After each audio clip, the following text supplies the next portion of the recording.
Hello everyone, I'm Ayush Kulkarni and today I'll be talking about transaction management systems. Transaction management systems or TMS are specialized systems that ensure the integrity and efficiency of transactions in database, especially when multiple users or processes are interlacing with the data concurrently. The primary goal of a TMS is to guarantee that transactions are processed reliably and meet the ACID properties. So let's move on. So this is the introduction to transaction management. As it says, it is crucial for ensuring data integrity and consistency in database system. We need to make sure that all the database, all the data seen by multiple users at the same time is the same. This covers the principles, various protocols, and essential recovery techniques. So, understanding transactions are a sequence of logical operations performed as a single unit of work.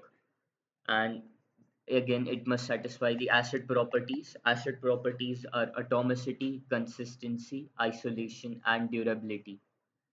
These principles ensure that transactions are processed reliably. Moreover, the ACID properties are So let's break down the ACID properties. Atomicity ensures that each transaction is treated as a single unit, which either fully completes or fully fails.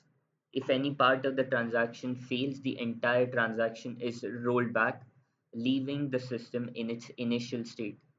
Consistency, it ensures that a transaction will bring the database from one valid state to another. This means that the database rules such as constraints, triggers, etc. are always followed during a transaction. Isolation ensures that the operation of a transaction are visible to other transactions until the phantom reads. And at last, durability ensures that once a transaction has been committed, it will remain so even in the event of a system failure. So these are the definitions of ACID properties, that it guarantees that all operations are successfully completed and then it all, etc. Transaction protocol 2PC. So they define how transactions are executed and managed. The common types include the 2PC and the optimistic concurrency control.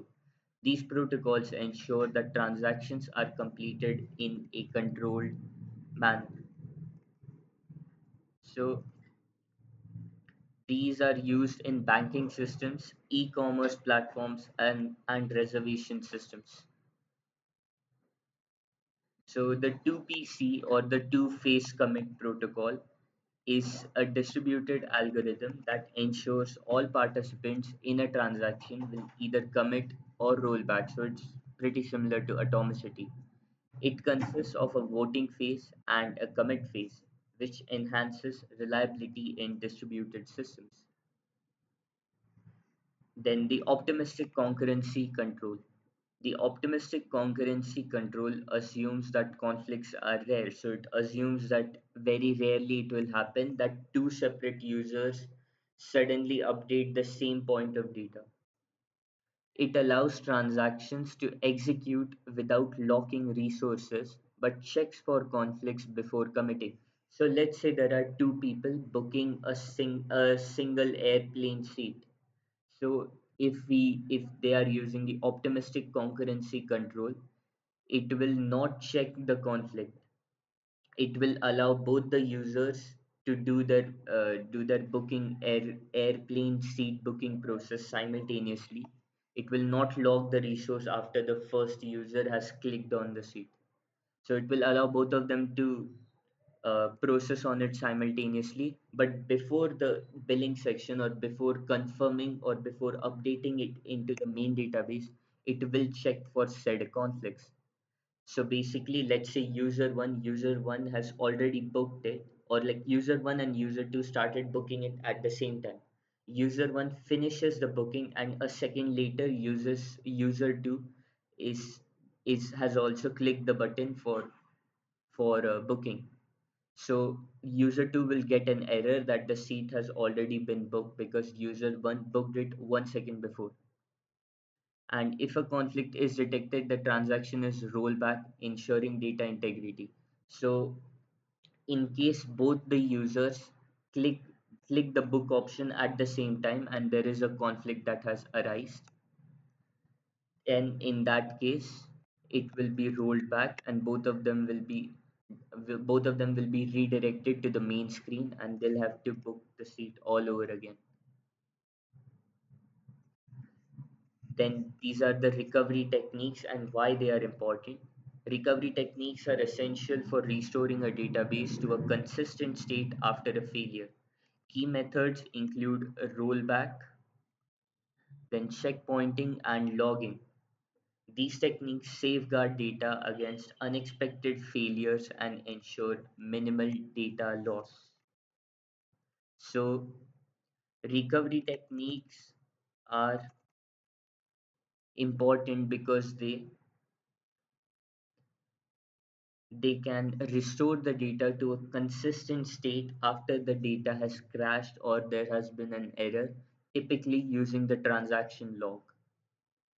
So, there are types of these as well. There is log based recovery. Log based recovery techniques rely on maintaining a log that records all the changes made by transactions.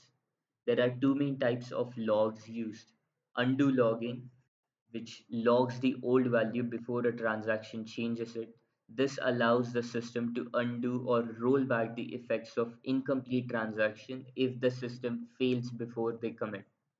So if a system failure occurs, the system scans the log in reverse order and undoes the operation of all uncommitted transaction, returning the database to its previous state.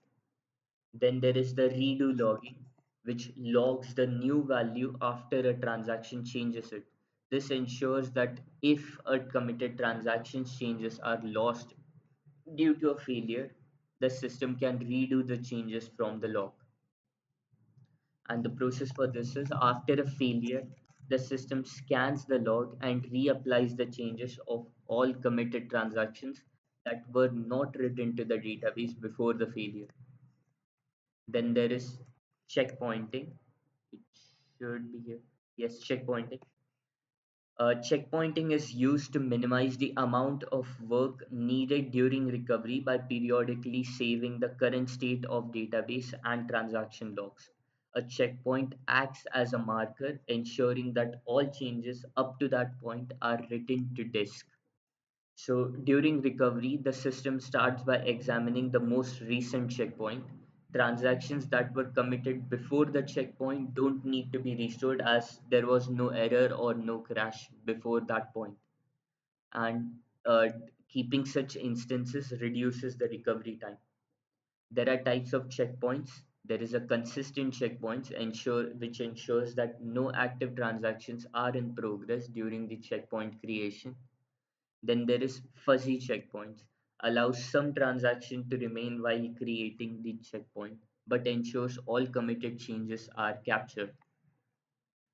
Then the third one is shadow paging. Shadow paging is a recovery technique that avoids the need for logs. It creates a copy of the database or a shadow before making changes to the original database.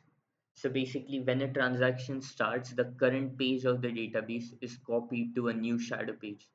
All changes during the transaction are made to the original page. If the transaction is completed successfully, the shadow page is discarded and the original page with changes is retained.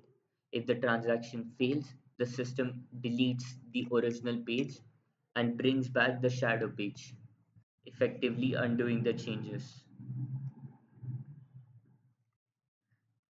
Then, this is the rollback mechanism. Rollback mechanism undoes the operations of a transaction that has not been fully completed. This ensures that the database remains in a consistent state. A rollback is basically a critical component of any transaction management system. So, in conclusion, Transaction management involves understanding key principles, implementing robust protocols, and utilizing effective recovery techniques. By focusing on these areas, organizations can ensure data integrity and reliability within their database systems. Thank you.